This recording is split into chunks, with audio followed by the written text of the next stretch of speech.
You're talking to the Rolex wearing, diamond ring wearing, kiss stealing, woo, wheeling dealing, limousine riding, jet flying, son of a gun, and I'm having a hard time holding these alligators down.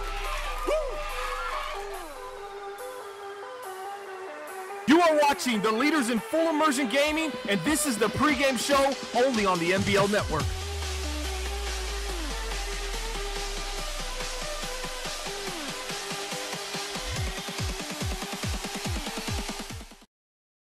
Welcome once again, everyone, to another edition of the NBL Live pregame show, and that's brought to you each and every week by our graphic sponsor, web3ks.com. They do that overlay you see here on NBL Live. A ton of other graphics for us across the entire network, so if you or anyone you know needs graphics done for an affordable price, head over to web3ks.com. They are the leaders in affordable graphic design. Thanks so much for hanging out with us, folks. I'm OSU. I'm hanging out with my man, Sonny Weaver, taking you up to some Week 10 action we got this week between the New England Patriots and the Denver Broncos. Should be a good game here on NBL Live. Now, before we get there, we got a couple news and notes from around the NBL. And first of all, coming out tonight, right after this, about an hour after we go off the air, we'll have another episode of the NBL Network Update, giving you some insight as to the shows that are coming out this week here on the network, our NBL Live schedule. Sonny, if it's your first time tuning in the network, first of all, they got to hit that subscribe button, but this is a great way to sort of get a picture of what the week looks like here on the network. Yeah, it's always good to get a kind of an overview of what's going on. I think we got some good content, like always this week. Obviously, it starts tonight with this live-action Broncos and Patriots game, but obviously it'll wrap up later this week. Probably another game in there, but don't forget, building the franchise, and that's really what I look forward to each week. That'll be coming out later on in the week. Yeah, we got a bunch of building the franchise coming out. We've, of course, got our podcast Fridays. Last week, we had the Commissioner Corners podcast, NBL Blitz, coming out this week. So, again, that NBL Network update, it'll drop right here on the network after the NBL Live game, probably somewhere around 9 o'clock Eastern time. All right, let's get to the game that we have today. It's the Patriots and the Broncos, and let's take a look at some players to watch. First, on the side of the New England Patriots, no Tom Brady, so they're going to be relying on this guy, Rob Gronkowski, and he's having a nice year so far. Hasn't really found the end zone a whole lot. Only one touchdown, but he's averaging 12 yards per catch. He's got 18 catches on the year. We know how good he is with the ball in his hands. But, Sonny, how important is Rob Gronkowski knowing that you're not going to have the gunslinger, the Super Bowl champion, the guy, Tom Brady, the man in New England, at the helm? Instead, you're going to be having a backup quarterback coming in and throwing. How important is Gronkowski at that point? Tight ends in general are your safety net for your young quarterbacks. Obviously, with Garoppolo getting the start over the injured Brady tonight, look for him to look for the checkdowns underneath. I don't think he's going to take a lot of deep shots downfield. Gronkowski, very much a featured target in the middle of this Broncos defense. On the flip side, it's going to be Von Miller, the player to watch. Von's still the leader of this Denver defense. 31 tackles on the year. He's got 3 sacks, 6 tackles for loss. Hasn't forced any turnovers yet. Sonny, looking at those stats, considering he doesn't have any fumbles forced, no interceptions, he's creating some havoc in the backfield. Would you say this is so far a disappointing year for Von Miller? I think it is. It's still early in the season. We still have half a season to go. It may have just not been the right opportunity yet. I would like to see him get a little more pressure. I'm hoping we start to see that tonight. This Patriots offensive line, they're talented, but they're a little bit aging. I'll be curious to see if they can keep up with Von Miller's speed. Yeah, and this is going to be a very interesting game. Some injuries to note.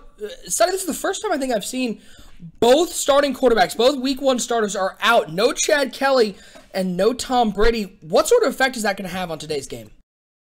It's going to be the battle of the backups, I guess. You're looking at Chad Kelly, who's obviously just a rookie himself, looking to find some traction in the league. He goes down. So now I'm not sure if it's going to be Simeon. I believe it's Simeon. I believe Trevor Simeon. Okay, so you're going to get Simeon out there. And then Jimmy Garoppolo, the number 1 backup everybody likes to talk about. So we're going to get to see a little bit about what people have as far as depth goes. And I think this game really is going to come down to defense. I think the quarterbacks are going to be game managers. And really the defenses are going to be what turns out who wins this game. All right, we're about ready to send it out to the game, Sonny. Who do you like in this battle of the backups? Is Garoppolo going to lead the Patriots to a Brady-like victory in Denver? Or the Broncos going to be feeling mile high after this game with a win with Trevor Simeon at the helm? I like the Patriots in this one. You talked about Von Miller's inability to get to the quarterback is concerning. Even though it's not Tom Brady, there's a lot of weapons here on this Patriots offense. I'm not sure they're going to be able to contain them. Obviously, the Broncos do have a lot of talented cornerbacks, but I do think Garoppolo gets the job done tonight. I'm going to go with the New England Patriots 20-10 over the Denver Broncos. 20-10, the prediction from our very own Sonny Weaver. Get your predictions in the chat, boys and girls. We hope you enjoyed the game tonight. We're ready to send it out for the game. Coming up next, it's a battle between two AFC teams looking to stay in the playoff hunt. It's the New England Patriots and the Denver Broncos, and it's coming up right now here on NBL Live.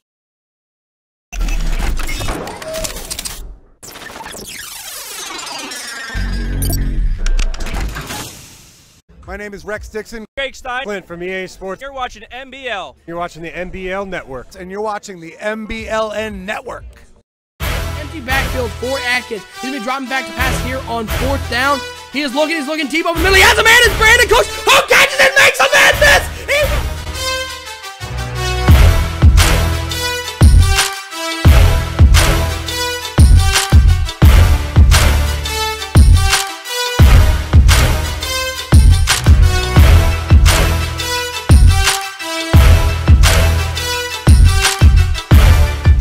Oh, that's Woodard is dropping back. He's got to open over the middle. Wow.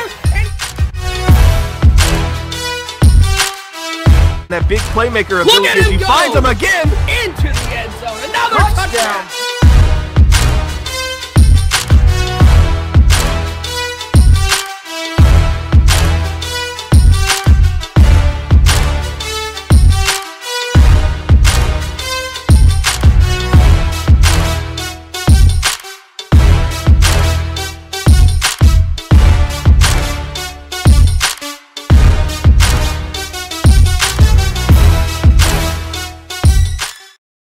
And we are ready for some NBL football, folks. It is Week 10 action between two AFC teams, the New England Patriots and the Denver Broncos, facing off this week. We appreciate everyone tuning in. I'm Oshio. I'm hanging out with my man, Sonny Weaver, this week. Now, Sonny, these are two teams. We've talked about the backup quarterbacks, how neither team has their starter. Tom Brady's still out for another week. Chad Kelly, I think, has 2 or 3 more weeks left on his injury. So here's the question I have for you. Where is this game going to be won? Is this a game that's going to be won in the trenches, or is this going to be a game that's going to be relying more on the skill players on the outside? Well, I think every game is a battle of the trenches, because what you're talking about is the ability to protect a quarterback and the ability to rush a quarterback. And like any football being played, if you can get to the quarterback, it's going to nullify the weapons on the outside. So I think the battle of the trenches is really what we're watching here tonight. And the New England Patriots going to get the ball first in those throwback uniforms. Love seeing those get pulled out every once in a while. A little throwback action here on NBL Live Week 10 action. We appreciate everybody tuning in. Patriots and Broncos in the Mile High City. It's going to be Jimmy Garoppolo coming out under center. He's got one in the backfield. That is James White. 4 wide receivers, 2 to each side. We know that even though Brady is out, the Patriots are going to want to throw the ball this entire game. They live and die by the pass. As Garoppolo switching up the play, trying to make himself look like a Tom Brady, moving everybody around. Now 3 wide receivers over to the left side, 1 alone on the right. And it's going to be a handoff to James White right up the middle. White's got a nice hole. He's got 7 yards on the play. Going to bring up a 2nd and 3. And James White getting the early touches. When you talk about a backup quarterback, the running game can really take a lot of pressure off that. You see him opening with the run. I expect a lot of that here tonight. This team has struggled to move the ball and score points on offense without Tom Brady. As you can see on the right side of your screen, the 22nd overall scoring offense, 20th in the pass, 24th in the rush. Consistent, but consistently in the bottom half, unfortunately, for the Patriots. And the Patriots faithful as the handoff is to James White. White, it looks like he's going to get the first down. Looked like he might have had a hole. Tried to bounce it outside. He's able to get 3 yards nonetheless, and he's got a first down at the 35-yard line. And that hole kind of closed quickly. It did look like there was some running room there, but he does bounce it and pick up the first down. And what we just talked about a second ago, getting a heavy dose of James White early in this game.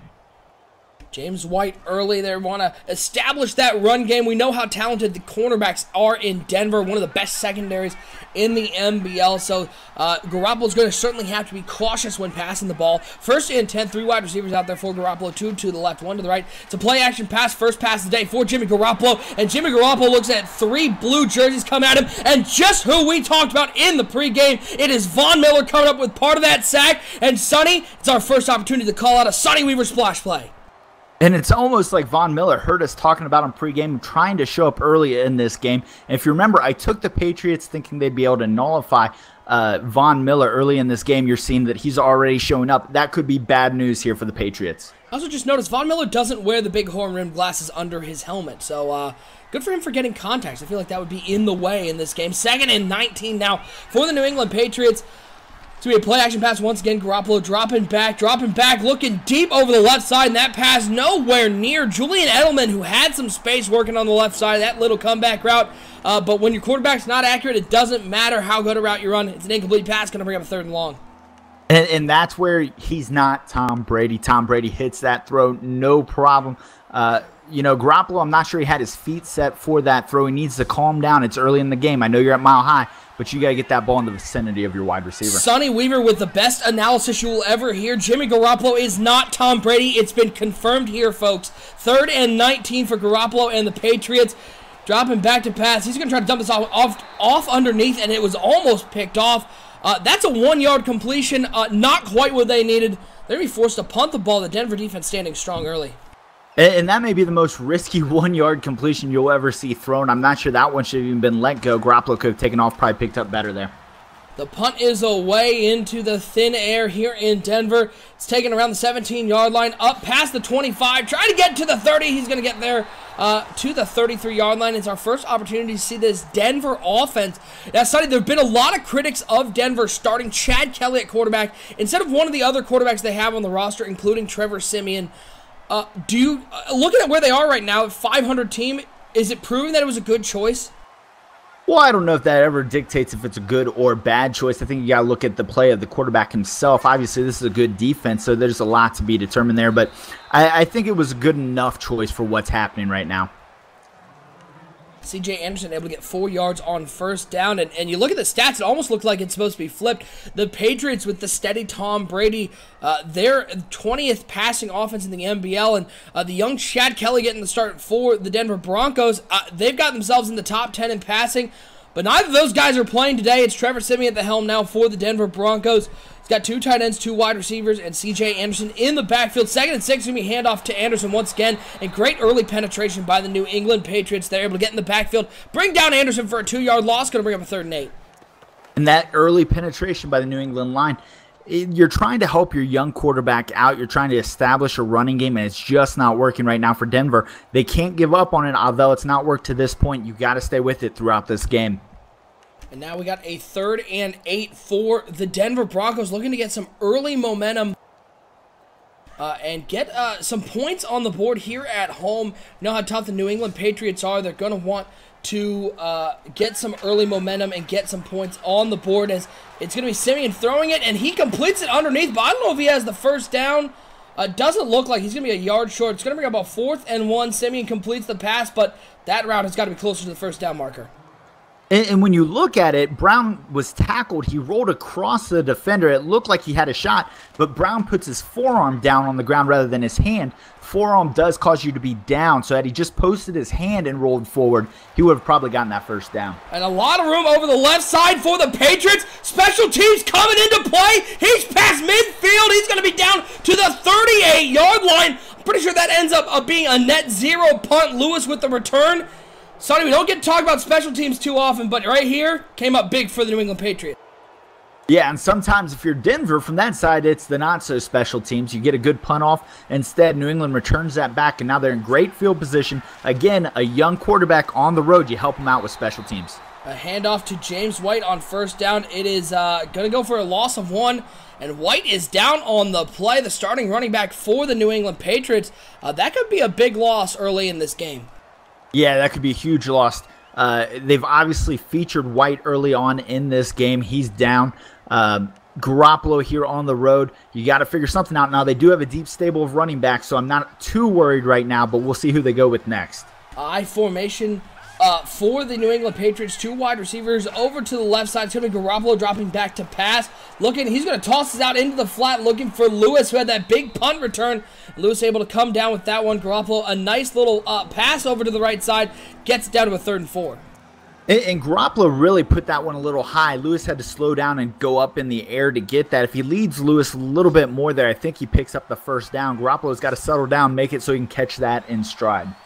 2 in the backfield with Garoppolo. 3 wide receivers, 2 over to the right, 1 over to the left. The wide receiver alone on the left side is Julian Edelman. Sure, you'll hear his name throughout this broadcast. This is going to be passed off to the flat to Dion Lewis. And another dangerous throw by Garoppolo, as we're finding out that James White has a dislocated shoulder, will not return for the game. So it's going to be Dion Lewis in the backfield. But, Sonny, that's now 2 drives in a row where Jimmy Garoppolo tried to toss it underneath, and the receiver had a cornerback bearing down on him. Lucky there's not a turnover. Yeah, and I'm wondering if Garoppolo's a little bit scared to throw downfield against these cornerbacks. He's going to the flats an awful lot, and it's not like they're not being covered well. So that's something we're going to have to watch going forward, and I know those Denver cornerbacks are watching it as well. The field goal is up and good in New England with an early 3-0 lead here in Denver, as the defenses have been standing strong early, as this kick's going to be taken out of the end zone about 6 yards deep up to the 20, and it turns into a bad decision, as he's going to be 4 yards short of where he has been if he just took a knee there. And that's one of those things where, Sonny, it's those little plays that may come back to bite you later in the game. Yeah, and it's those little hidden yardage that you hear it talked about all the time, especially on special teams. Hidden yardage wins games, and right now, New England's winning that battle. 1st and 10 for the Denver Broncos. They come out 3 wide receivers over to the left side, 1 tight end on the right side. It's a play-action pass. Simeon looking over the middle of the field. That one's intercepted by McCourty. McCourty's got some room over the right side. He's going to be taken down at the 16-yard line. Devin McCourty stepping in the lane. It's a Sonny Weaver splash play. Probably one of the easiest interceptions of Devin McCourty's long career. Bad read there by Trevor Simeon. He didn't see McCourty cutting across the field there. Unfortunately, for the Denver Broncos, their defense is going to have to come back out on the field and figure something out. They've done a good job so far, but they're going to rely on them heavily here. A 1st and 10 for the New England Patriots with great field position. It's a play-action pass as Garoppolo rolls out to the left. He's going to go down. It's a sack, and who else but Brandon Marshall? He is so talented in that linebacking core. Kind of gets overshadowed by Von Miller, but he gets to the quarterback effectively, brings him down for an 11-yard loss, and another Sonny Weaver splash play. Well, you say who else? Well, obviously it could be Von Miller. Yeah, but it said Marshall up there. it couldn't be anyone else. It said Well, Marshall. yeah, that's the only Marshall, I guess. Okay, That's the only one. 3-0. New England on top. Now got a 2nd and long. It's going to be a handoff to Dion Lewis. Got some room. Cuts it back inside. Dion Lewis to the house. 27 yards. Lewis recognizing the defense perfectly, hitting his holes, and saying James White should not be starting. It should be me. New England goes up 9-0. Dion Lewis right now is, making his case for player of the game. He had the big kick return. Now he has the big run. He's basically been the X factor so far in this game. The extra point is up. It is good. New England 10-0, converting off that interception. Sonny, I'm getting an update. One of our other NBL games going on right now. The Minnesota Vikings facing off with the Washington Redskins. It's a 21-21 ball game with 4 minutes to go left in the 4th. I know the Minnesota Vikings having sort of a disappointing season. But I think that this was a game that they had an opportunity to win. Washington not playing their best football right now, and they've got a ball game right now. Well, Hop has struggled out there in Minnesota this year. The whole team's in flux. The defense is not living up to the potential. We've heard about that Mike Zimmer defense just not showing up. So that'll be a game to watch down the stretch. They had a big lead. They blew it. We'll see how that one finishes. 1st and 10 for the Denver Broncos, coming off that Trevor Simeon interception. 4 wide receivers out there. C.J. Anderson in the backfield on 1st and 10. It's a handoff to Anderson. Runs into his own blocker, but spins right off it. He gets 5 yards on the run. Going to bring up a 2nd and 5 for the Denver Broncos, needing a score here to stay in this game. And they've got to keep trying to pound the ball. They haven't had success with it yet, but if you keep pounding, eventually you'll break through. 2nd and 5 for the Broncos. Ball on the 27-yard line. Simeon comes out. Three wide receivers over to the right, one over to the left. Anderson in the backfield. It looks like it's going to be a play-action pass, and down goes Simeon in the backfield. Dante Hightower on that play-action pass. And, Sonny, that's one of the dangers when you run a lot of play-action. It gives time for the defense to get in the backfield, and no one was fooled by that end-around attempt. Yeah, and the linebacker, Hightower, just shed right across his defensive end. The end took on the blocker, and Hightower was there right as he came out of the play-action. It was really just a great play by Dante Hightower. Two tight ends, two wide receivers for Simeon as he drops back to pass on 3rd and 10. Look over to the left side, and it's intercepted by Devin McCourty once again. Oh, Trevor Simeon not seeing the field. Maybe Devin McCourty is invisible to him. I don't know what is going on, but I think we're just proving that maybe Chad Kelly was the right choice in Denver. The second interception of the day. Well, and that looked a lot like the first one. It was cover 3, and again, you see McCourty dropping and picking it off. Got to be able to read that cover 3. 1st and 10, Dion Lewis right up the middle, and Lewis is going to fight forward to the 13-yard line. We're getting word that it is now 28-21. Minnesota on top with 2 minutes to go in that other game going on. So Minnesota jumping on top, but still enough time there for the Washington Redskins to come back in that game. They need to win to stay pace in that NFC East. Very competitive. 2nd and 2 for the New England Patriots. 2 wide receivers, 2 tight ends for Jimmy Garoppolo, as Dion Lewis is going to get the carry, and the Denver Broncos finally realize that Dion Lewis has been the key to this offense as they've gotten on these short drives. They bring him down for a 1-yard loss. Going to bring up a 3rd and 3. And if I'm Denver, I'm stacking the box, I'm playing underneath in the flats, and I'm going to make Jimmy Garoppolo beat me by throwing downfield, something he hasn't shown he's able to do yet. I formation, 2 wide receivers, Gronkowski on the right side of that formation, Lewis at the top of that I. 3rd and 3, it's going to be a handoff to Dion Lewis, and Lewis is going to get the first down, and a surprising play there, as we all sort of thought on 3rd and 3 they were going to run the ball because Lewis has had success. They end up running the ball, had a linebacker in the hole, and the linebacker just straight up didn't fill that hole correctly, and he was able to slide by and get a first down. Can we talk about that weak box count there? You've got Denver coming out in heavy personnel. It's an I formation, and you've got a nickel package there by Denver. Of course you're going to get ran over. 1st and goal for the New England Patriots. Edelman, the only wide receiver out there. As the Denver Broncos look to get back on sides. Quick 3-step drop. It's going to be a pass to Julian Edelman. It is complete down to the 3-yard line, but we're going to get a hold on the play, and we're going to back that up all the way to the 20-yard line, and that could be a momentum killer on this drive that New England was hoping to put Denver away early in this game. Well, and they still can here, but now you're going to force Garoppolo to throw a little bit. It's 1st and goal from the 20. I wouldn't be surprised here if New England doesn't try to run it a couple times, kick the field goal, and just try not to make any mistakes. Dion Lewis in for the injured James White, who got hurt on one of his first carries in the game. And Lewis has done nothing but be pretty effective and got into the end zone as Garoppolo dropped back to pass. And it turns out on 1st and goal from the 20, the last thing you want to do is take a sack, but Garoppolo does. Shane Ray with the sack. Another 8 yards back. We got now a 2nd and goal from the 28-yard line. Sonny, what play are you calling for this? What's in your playbook for 2nd and goal from the 28? This would be a draw play to Dion Lewis. 2nd and goal for Garoppolo. 2 wide receivers to the left, 1 over to the right, 2 in the backfield. As it's going to be Garoppolo passing here on 2nd and goal. Defense gets there. This one is intercepted. The Broncos had it played perfectly. And Denver, after Trevor Simeon throws interception, Aqib Talib, the veteran leader in the secondary, picks off Jimmy Garoppolo. The splash plays are coming from all angles now, Sonny Weaver. And that's why it should have been a draw play. There aren't many plays in the playbook for 2nd and 28 or whatever that was there. You try to get too greedy, and that's what happens. And now Denver looking to have Simeon just not throw it to the other team, and he almost did right there. He legit, like, if it wasn't for the ineptitude of whoever that was dropping the pass, that was an interception going the other way. That's 3 straight plays that the pass was closer to the other team. Yeah, I'm beginning to think neither of these quarterbacks should actually be trying to throw it downfield. It's rough in Denver at the quarterback position. 2nd and 10. Simeon looking over the middle, and that one batted away looking for the tight end. I think that's Jake Butt out of Michigan trying to get that one, but couldn't get over the middle. Now it's going to be a 3rd and 10, and it does look like the Minnesota Vikings are going to come away with a win as they get a stop on 4th and 18 inside the red zone with a minute and a half left. So it looks like Minnesota's going to come out with a victory against Washington. Great Is this a little screen pass? And C.J. Anderson gets the first down. And Sonny, we saw on the drive by the New England Patriots, they faced a 2nd and long, and the Patriots try to force it downfield. There, Denver just runs a simple screenplay, and it turns out to work out perfectly. Great call to nullify the pass rush. You let them come through. You put it right past them. Great call, and good job by C.J. Anderson following his blockers downfield. Now 1st and 10 for the Broncos. 3 tight ends, 2 to the right, 1 to the left. It's going to be Simeon passing. He tosses it underneath to Jake Butt. He's going to get near the first down up to the 41-yard line. Not a great start for Trevor Simeon, but maybe a little confidence after that screenplay. They get 9 yards on the play. It's going to bring up a 2nd and 1.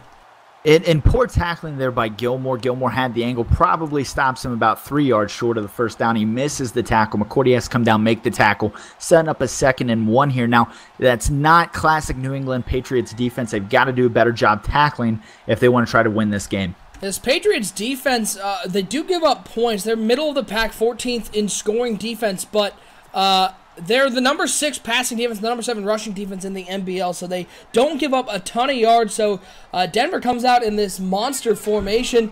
It's going to hand it off to C.J. Anderson, and Anderson did not get the first down. And Sonny, we've seen this a couple times on NBL Live. I think it's gained a total of about 6 yards. This seems like a really gimmicky formation that's not working out for teams.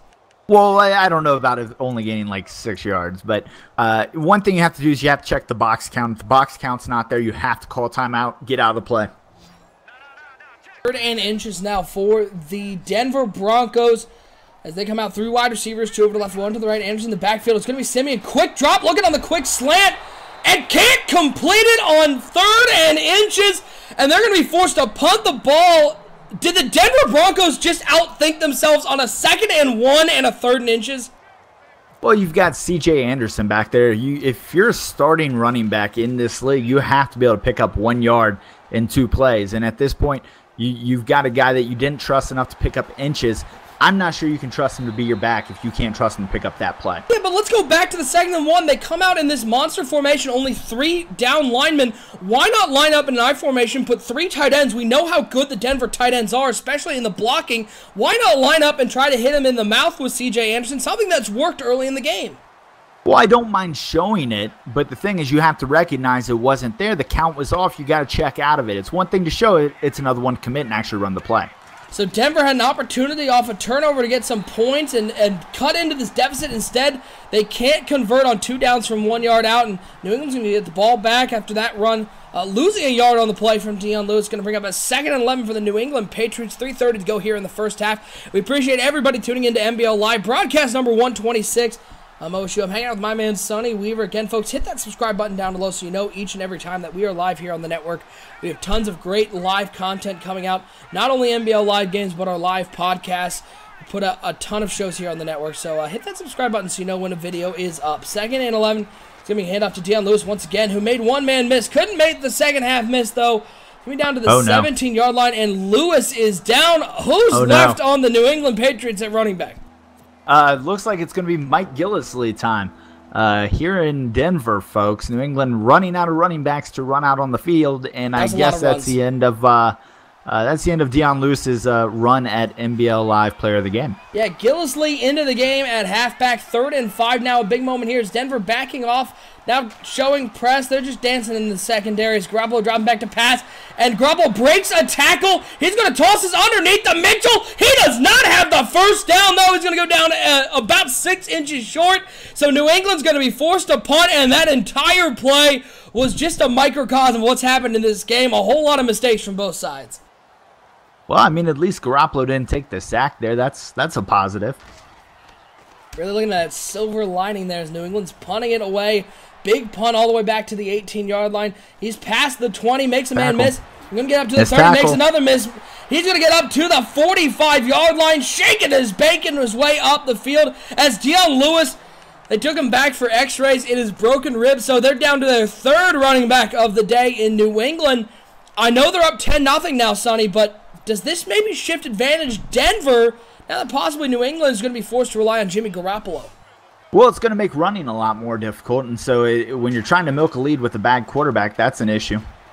It's going to be a pass over the middle. It is complete. The first sort of deep pass we've seen from either team. Trevor Simeon right over the middle of the field, a little skinny post route, and able to find the gap in the zone as Emmanuel Sanders comes up with his first catch on the day. It's 26 yards and a first down as Denver moves into New England territory. Fun fact, that's the first pass Trevor Siemian's thrown in 3 pass attempts that hasn't gone to Devin McCourty. Good for him. Good for him. First and 10. It's a toss underneath. It is complete, and he's got room down inside the 10-yard line. Makes a man miss. He's going to get to the 8-yard line, and Denver knocking on the door. Playing with a lot of confidence here at home, especially after stopping New England on the last 2 drives. That was Demaryius Thomas with the catch. And he's going to get down to the 8-yard line. First and goal for Denver. They're trying to get a playoff here before the 2-minute warning. Or Trevor Siemian is fixing his hair or something. Well, it's going to be the 2-minute warning. It looked like they were going to get a playoff, and then Siemian started futzing with his helmet. Yeah, so you mentioned Silver Lining earlier. Have you seen Silver Lining Playbook? Very good movie. Bradley Cooper. Great Check movie. it out. Shout out to Bradley Cooper. Big fan of NBL Live. As first and goal for the Denver Broncos. It's going to be Simmons dropping him back to pass off first and goal. He's rolling out to the right. He spins back, and he goes down at the 17-yard line. Young fella, throw the ball away. It's going to bring up a second and goal from the 17 as the 5th sack combined on the ball game happens. Trevor Siemian, it's never good when you have to do that turnaround and try to run back the other way, especially when you're a guy who runs about a 5.5 40.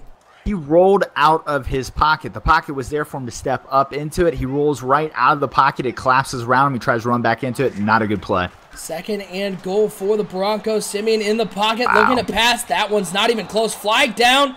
And it looks like they're going to get Patrick Chung for pass interference, bailing out Trevor Siemian's terrible throw. New England, I'm sure, is looking to get a call that pass was uncatchable. But no dice. It's going to be a first goal for the 6-yard line for the Denver Broncos. Sonny, should they just hand the ball to C.J. Anderson at this point? Well, that's one way of thinking about it. They get bailed out there by Patrick Chung. He did run into the receiver. The receiver has a right to run his route. Chung impedes that. But at this point, C.J. Anderson's got to be the thought here. They've got 3 tight ends out there, but we've seen him throw from this formation. He's going to throw from it again, and Siemian is going to get taken down again. It's a loss of 7 on the play. And this has turned into New England is going to be forced to go one-dimensional with the injuries to their 2 running backs. But Denver, you have C.J. Anderson. Their just play calling has been horrible, calling only pass plays, and New England's keyed in on it. Well, I don't know if it's as much New England's keying in on it. Denver's offensive line is not very good. I don't know why you're dropping back 30 times a game and you think this bad line's going to hold up. And now a second and goal from the 13-yard line. I formation for the Broncos. And on second and goal from the 13, they finally give the ball to C.J. Anderson, who trips over his own man and still going to get up to the 9-yard line. They'll call it just past the 10. So on first and goal from the 6, no run play. On second and goal from the 13, why not run the ball now? Well, they're really just running the whole confusion, misdirection theory here. You think we're going to run it, we're going to pass. You think we're going to pass, we're going to run it. And now on third and goal, they're going to fake the spike. Yeah, maybe a halfback pass really mess things up here. Third and goal for the Denver Broncos. The clock is down at 47 seconds and counting. Siemian in the shotgun with C.J. Anderson. Be dropping back to pass on third and goal. Looks over the left side, and it's wow! It was almost intercepted and caught simultaneously. Instead, it just falls to the ground for an incomplete pass. Denver's going to get a field goal out of that one, but it sure looked like Emmanuel Sanders had an opportunity to come up with that ball. And Emmanuel Sanders, I think he thought that the defender was going to break on that ball. Instead, it comes past the defender, hits him kind of in the chest area. Then he bounces it, kind of juggles it off his knees. Looks like he's going to recover and catch it in the end zone. Instead, he can't come up with it. And that is not one he's going to add to his highlight reel, folks. That is the definition of a comedy of errors. As New England's going to get the ball back here. 10-3, they're up 7, 37 seconds to go, 3 timeouts. But, Sonny, they're coming off a drive. Jimmy Garoppolo threw an interception the drive before, and the last drive, Denver able to get a stop. Do you think about going downfield and trying to get points? Well, if it was Tom Brady, I would say yes. Jimmy Garoppolo, I'm saying let's just run this ball and get to half. I don't know how many running backs they have left. Gillisley into the game. 3 wide receivers for Garoppolo. They're going to pass here on first and 10. Looking over to the left side, trying to get it to Kevin Hogan. A nice defense on the outside by Chris Harris Jr. Able to break up that play in man-to-man coverage. Going to bring up a second and 10. And you know what? That wasn't a read there at all. That was predetermined from the start. It was going there. The defender had great position. He was in control of that play the whole way through. Yeah, young players, watch that clip. That is how you face guard a wide receiver without contact. As Garoppolo takes a big hit as he gets it off underneath to Mitchell. Mitchell's down to the 34-yard line. Going to bring up a 3rd and 1. New England's going to use their first timeout. And that is surprising there. If I'm Denver, I would have used the timeout there instead. New England uses it. Now, if they don't convert here, you're going to kick the ball back to Denver with all 3 timeouts left on the clock. Maybe only 2 if they call it after a completion. A lot of questionable play calling here right now. Although New England's defense probably pretty comfortable with Trevor Siemian at the helm. As the best receiver for the Denver Broncos so far has been Devin McCourty.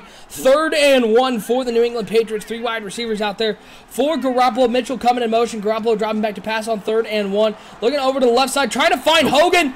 They're calling him out of bounds. A nice effort with the toe taps on the sidelines, but they're going to say his foot was on the white, and New England is going to punt the ball back. 20 seconds to go. Denver's all 3 timeouts.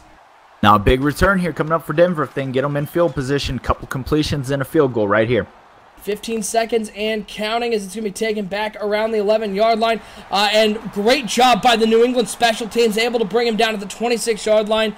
That probably quelches any hope of Denver getting points before the half here with 11 seconds to go. The last thing you want to do is force some sort of turnover here and give New England an opportunity to go up even more. Well, not so fast, my friend. Remember, you're in Denver. This is Mile High Stadium. You've got a good kicker. If you can get to the 50, maybe the 45-yard line, you got a shot possibly. How's it looking? At a field goal. Yeah, how's it looking?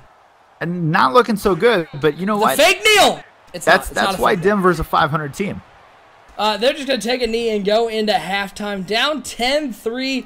An ugly game, I think, is how many would look at this game. I go the other way, just dominated by defense.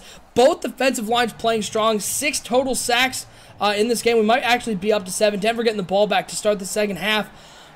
Sonny, go in the locker room of the Denver Broncos. What sort of adjustments are you making in the second half offensively, considering how poorly Trevor Siemian has played?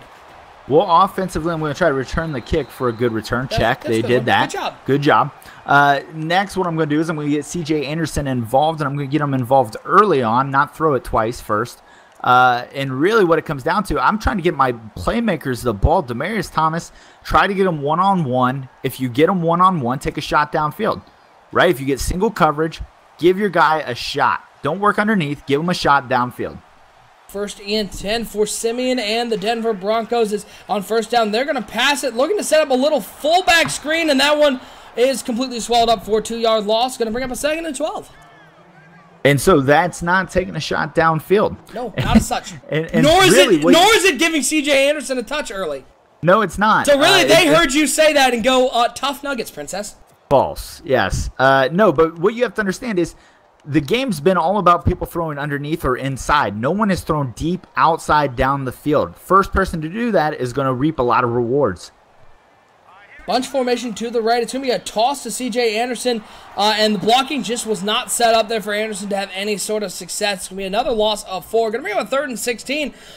Sonny, I have to look at the stats, but I feel like both teams are doing a much better job of working backwards than they are going forwards. Yeah, some serious issues going the wrong way here. If I'm Denver, I just assume this is a lost cause. I'm going to go ahead and run a little draw play, not throw an interception to Devin McCourty here. 3rd and 16 for the Denver Broncos as Siemian's going to be dropping back to pass on 3rd down, looking over the middle, and it was not Devin McCourty. It's Patrick Chung, so they listen to you, Sonny Weaver. Yep, wrong safety, same outcome. You know, at some point you have to realize when enough is enough. You're not going to convert those long 3rd downs, especially with Trevor Siemian and Jimmy Garoppolo. You've got to know just to punt it. Sometimes the best play is a punt. They might want to start thinking about punting on 3rd down if that's how their 3rd downs are going to keep going. That's 3 interceptions on 3rd down passes. 1st and 10 for the Patriots. Great field position once again. Play action pass. Garoppolo looking over the middle field. It's complete to Mitchell, and Mitchell's down to the 12-yard line. Garoppolo's stats not very good either. 5 of 10 for 47 yards and a pick, but that pass, that's a nice one as they're going to get into the red zone. Well, and the safety picked his own cornerback there. The safety bit on the play action. He comes up, he takes out the cornerback, which leaves Mitchell wide open. 1st and 10 for the Patriots. Garoppolo under center, pump fake. They're going to hand it off to Gillislee right up the middle, and the now 3rd-string running back can't get anything going there. No gain on the play. Going to bring up a 2nd and 10. In the running game on both teams now, ever since Deion Lewis went out, has been really struggling. There's not enough speed on Denver to get outside as far as running. I think New England still has a little bit of that speed, but it's still going to be tough against a really good Denver front 7. Garoppolo under center, 2 tight ends, 2 wide receivers split out to the left side. Gillislee into the game at halfback. 2nd and 10 is going to be handoff to Gillislee over the left side. Great blocking and into the end zone. Gillislee gets into the end zone, and the 3rd string running back takes his opportunity, and he finds pay dirt as New England extends it to a 2-score game. And these are the things I don't really understand, right? So Denver's been in this game. It's been an issue with the turnovers, throwing into the safeties. Trevor Siemian can't throw downfield across the middle of the field. We figured that out. But why not take a shot on the outside? You've got Demaryius Thomas. Get him in a one-on-one matchup. We've seen plenty of man coverage. Get him one-on-one on the outside. Put the ball up, 50-50 ball. Let him go up and make a play. The kick's going to be taken up past the 25-yard line. And, Sonny, let's go the other way. New England, here's the part I don't understand, and this is with the issue of forcing it on 3rd down. Apart from the fact that turnovers are obviously bad, New England scored 2 touchdowns, but they've both been on extremely short fields. On every other drive where New England's been forced to move more than 35 yards, Denver's defense has held up. Why keep forcing it on 3rd down when your defense has played so strong on those longer drives? Yeah, at this point, if I'm New England, I'm just running 3 times and getting out because there's no reason at this point. Denver has not shown the ability to move the ball downfield. There again, Trevor Siemian throws into triple coverage. He lucks out and completes this time. You've got to quit throwing the ball across the middle of the field, Trevor Siemian. 1st and 10 for the Denver Broncos, looking to stay in this game. 3 interceptions by Trevor Siemian early. Comes out I formation, C.J. Anderson at the top of that I, 2 tight ends, and it looks like they're actually going to give the ball to C.J. Anderson, and C.J. Anderson with some success around the right side. Boy, if only we were on the sidelines calling this game, as C.J. Anderson moves into enemy territory, and nobody on New England ended up with the football. Hey, it's always good when you hold on to the football for more than 3 plays. That's just positives. That is positive football right there, folks. 1st and 10 for the Denver Broncos. Siemian under center. He's got Anderson in the backfield. 2 wide receivers. 1 fullback split out to the left. It's going to be a handoff to C.J. Anderson. C.J. Anderson, 1 blocking up the middle. Go to the end zone, big fella, and then go yell in your offensive coordinator's face. Give me the ball more. Touchdown, Broncos. And they part like the Red Sea. I'm not sure what New England's defense was doing there, but C.J. Anderson up the middle, and that was a hole you could have driven a truck through and or OSU could have ran through. Thank you. Thank you for saving the joke. You jumped in there, 17-10. Denver cuts the lead back to a touchdown. While we have a moment here in the 3rd quarter, we want to give a big shout-out to our graphic sponsor, Web3KS.com. They do that overlay you see here on NBL Live and a ton of other graphics for all of our network shows. So if you or anyone you know needs graphics done for an affordable price, head over to Web3KS.com. They are the leaders in affordable graphics design. 17-10, New England on top and with the ball. And Sonny, this is a big drive for both teams. Oddly enough, mostly for New England to see if they can actually put together a sustained drive against this Denver defense. And here we go. New England, the same thing. You got Jimmy Garoppolo back there. Don't let him in this game for you. 1st and 10, Garoppolo in the shotgun. 3 wide receivers. He's going to be dropping back to pass on 1st and 10. He's looking over to someone. I don't know who that was to. I think it was probably to Devin McCourty on the sidelines. I think it was to Mike Gillislee, but... Are you sure? You know, Garoppolo never really set his feet. He was still kind of drifting backwards as he threw that. I'm not sure if he's not real comfortable in that pocket or what, but we've seen a lot of bad throws so far from Jimmy Garoppolo.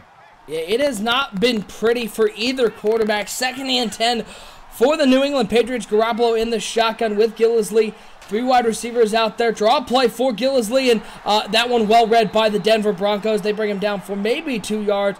It's going to bring up 3rd and 9 and an opportunity for the Denver Broncos to maybe force a turnover as Jimmy Garoppolo has had some trouble reading this defense. So let's talk about something from the pregame, as so well brought up in the chat. Where is Rob Gronkowski, the guy we talked about in the pregame? We haven't seen it even thrown his way yet. Seems like he's just missing. No, he's been on the field. I've seen him. They just don't want to give it to him. I don't know. Maybe he said something in the locker room in pregame. 3rd and 9. Got downfield free play. It's going to be a free play, and it's a screen pass to Gillislee, who has the 1st down and more. We get up to the 50-yard line. A nice play there on the screen pass. As that's going to be declined, but that was a comedy of errors for the Denver defense that's been pretty well disciplined all game. Yeah, and honestly, I positive. It's hard to argue with positive games. I still would have liked to have seen a shot downfield just because you've been so reluctant to get yardage in this game. Just take one shot and see what happens. And another offsides. This one is going to go for just a 5-yard on that one. That one didn't even have a chance to get snapped for a free play. 1st and 5 now for the Denver Broncos. Back-to-back offsides problems, and the home crowd's letting the home team hear it. Well, I think they figured out finally they're being a little too aggressive here in the pass rush. So Garoppolo, obviously being the young quarterback, just now realized it. As Garoppolo empty backfield, 5 wide receivers, 3 over to the right, 2 to the left. And if you look on the right side of that formation, nearest to the offensive line, number 87, that is Rob Gronkowski. He is in the game, folks. Has not been injured at any point, just hasn't touched the ball. 1st and 5 for the Patriots. Ball on the 45-yard lines. They're just into enemy territory. Play clock down under 7. It's going to be hand off to Gillisley right up the middle. I think that's going to be a face mask. As the Denver defense, New England hasn't been able to move the ball on these long drives, and Denver felt bad about it and has given them a lot of free yardage. Yeah, we got a meltdown in Denver right now, folks, and I'm not talking about the polar ice caps. Are there polar ice caps in Denver? There are. Oh, there are. I believe they brew beer on them somewhere in Denver. Yeah. I think that's another offside. It is indeed. So just keep giving it. I mean, it's really easy to plan your offense when Denver's just giving you yards. So I believe they're up to, not counting the free play, by the way, that ended up going for 20 yards. That's now 25 yards of penalties just on this drive. Well, that is not how you win a football game. Yeah, that's not what you're looking for. 1st and 5 now, once again for the New England Patriots. Garoppolo in the shotgun, 2 wide receivers over to the left, 2 tight ends, 1 on each side of the formation. Gillisley into the game as Garoppolo, he's looking over to the left side, and Julian Edelman comes down with the catch at the 14-yard line. It's a 1st down for the New England Patriots as they're inside the red zone. So, interestingly enough, coming into this game, Denver was only penalized 11 times. They've been penalized 5 times already in this game. And 4 on this drive. 1st and 10 for the Patriots. Shotgun formation once again. Garoppolo in the shotgun with Gillisley in the backfield. Gronkowski coming in motion from the right over to the left. And on 1st down, it's going to be hand up to Gillisley right up the middle. And he's actually going to get a nice gain there up to the 8-yard line. Give him 6 yards on the play. And the running attack of New England has not slowed down at all, even with their injuries to the first 2 running backs. And that's what I just don't get. You see them coming out still in a nickel defense. Stack the box. They have not shown an ability to beat you with the pass. Go base formation. Go 4-6. It doesn't matter. Let's stack the box. Stop the run. Well, and let's set that aside for just a moment, shall we? If there's any team that can handle going mano-a-mano on the outside, is the Denver Broncos with their stout secondary as that run goes nowhere. Burkhead with the carry. He's going to get 2 yards on the play. Going to bring up a 3rd and 2. But if there's any team that can afford to come out in a base formation and leave it up to your cornerbacks to stop the wide receivers on a potential pass play, you'd think Denver would be the one team that'd be able to do it. Exactly. Harris and Talib, bring them down. They both can play press man.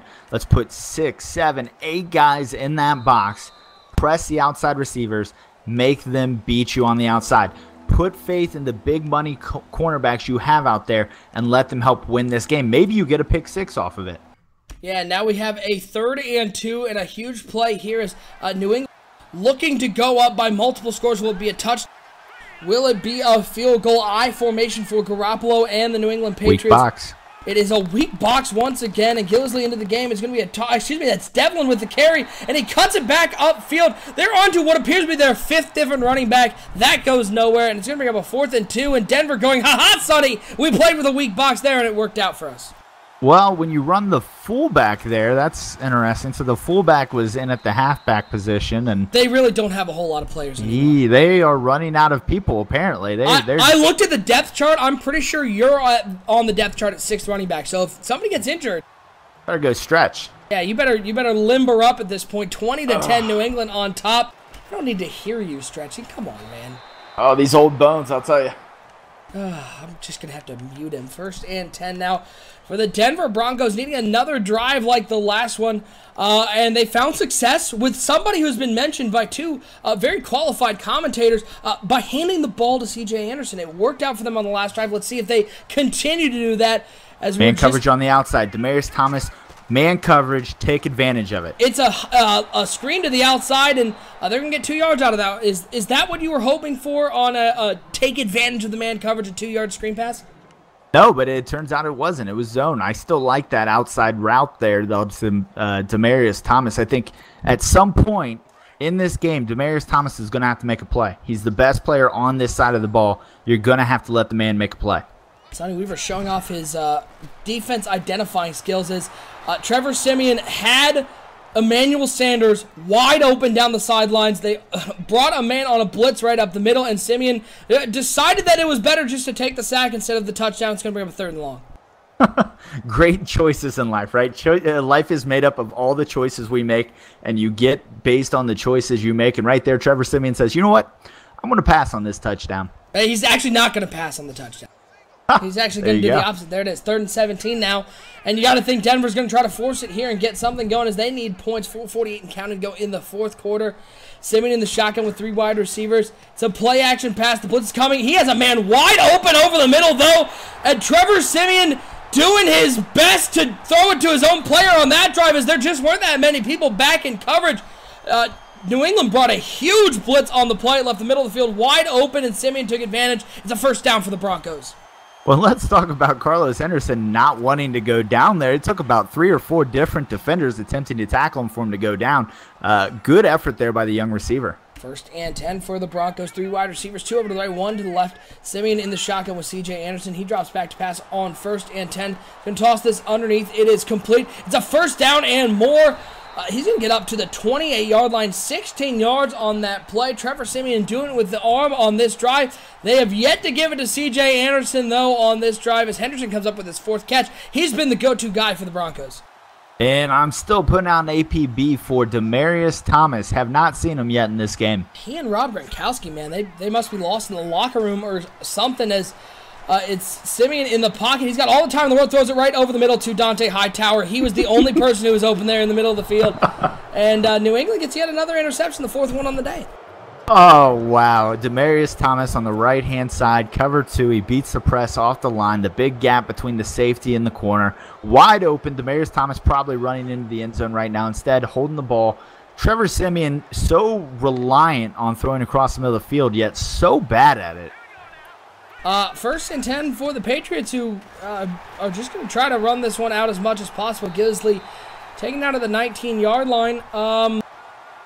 Yeah, Sonny, the interesting thing about this game is I don't think either team, I mean, obviously not Denver, but I don't think either team comes out of this game looking particularly good. No, neither coach is going to be happy, but can I ask a question right now? Sure. Why is Denver still in a nickel formation? They're running the clock out. Put a heavy base out there. Quit giving them a weak box. Well, they're in that nickel formation for the same reason that Trevor Siemian keeps throwing it to the New England Patriots. I don't know. Crazy does as crazy does. As on 2nd and 12, it's a play-action pass. Hey, they made you look silly. Sacked by Shane Ray, 2nd one on the day. Okay. Hey, why are you in the nickel formation? Why are you in the nickel? Well, they tried to pass the ball on 2nd down. They got a sack.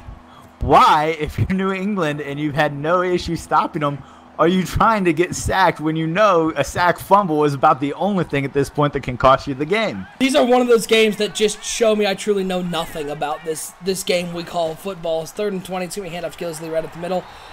Denver gets the stop. 2:45 and counting, and Denver's going to get the ball back here, and I'll be interested to see if Trevor Siemian's the one who comes out, as he's been New England's best player so far.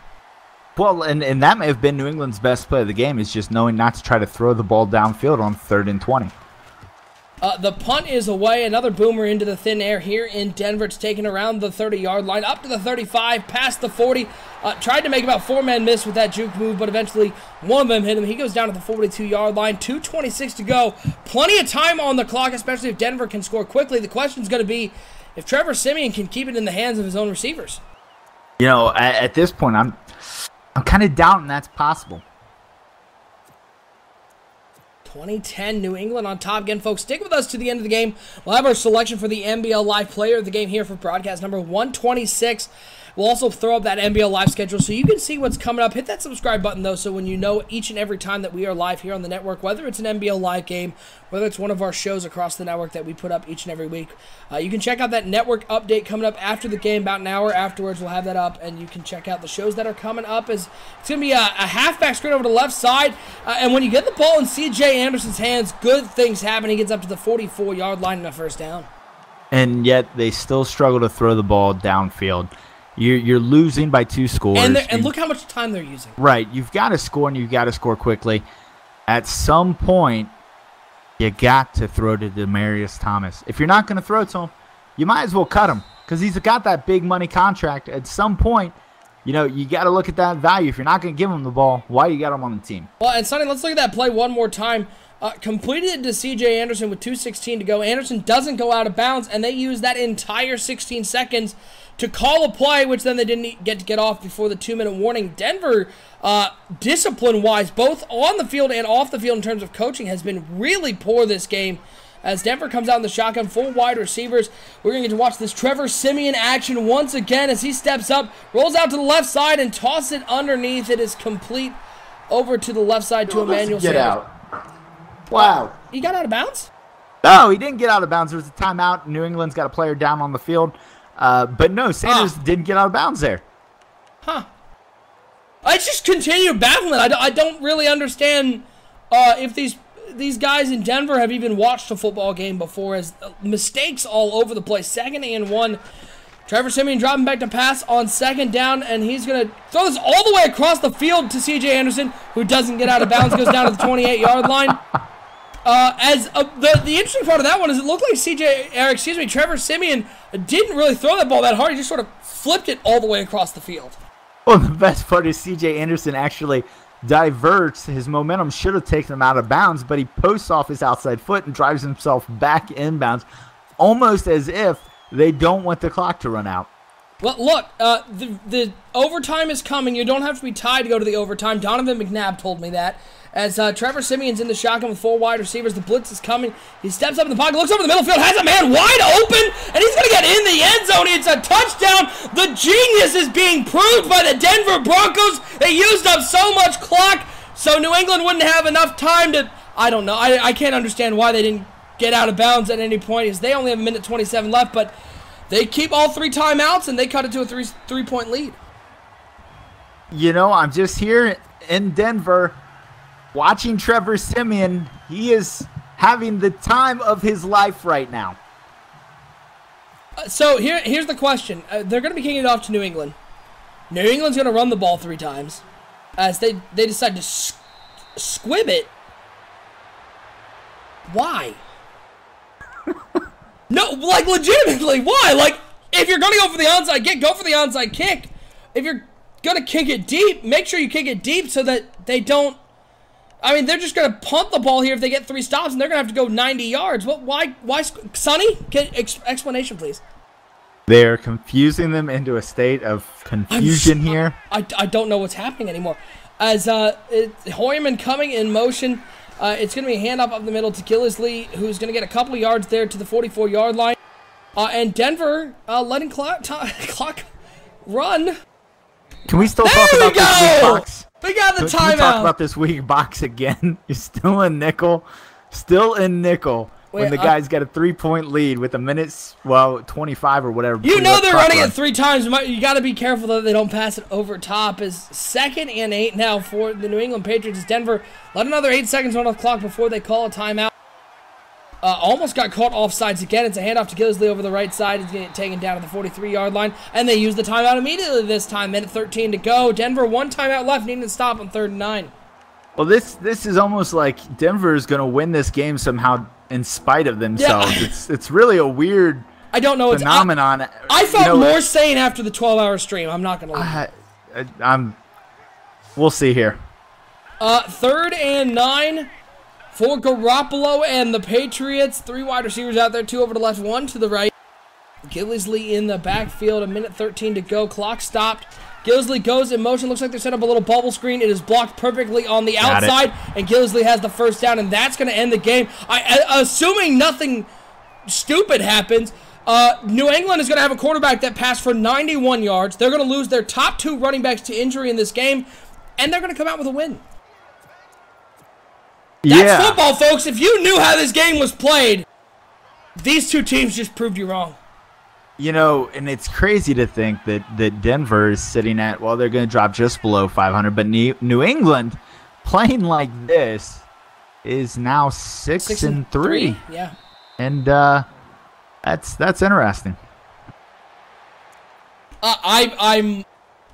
I'm rarely at a loss for words, but this game has broken me. I have no answer. If you'll excuse me, as New England moves to 6-3, I just want to look at who New England has beaten so far. The 3-6 Chiefs, the 2-7 Saints. They lost to the 3-6 Texans. They lost to the Panthers.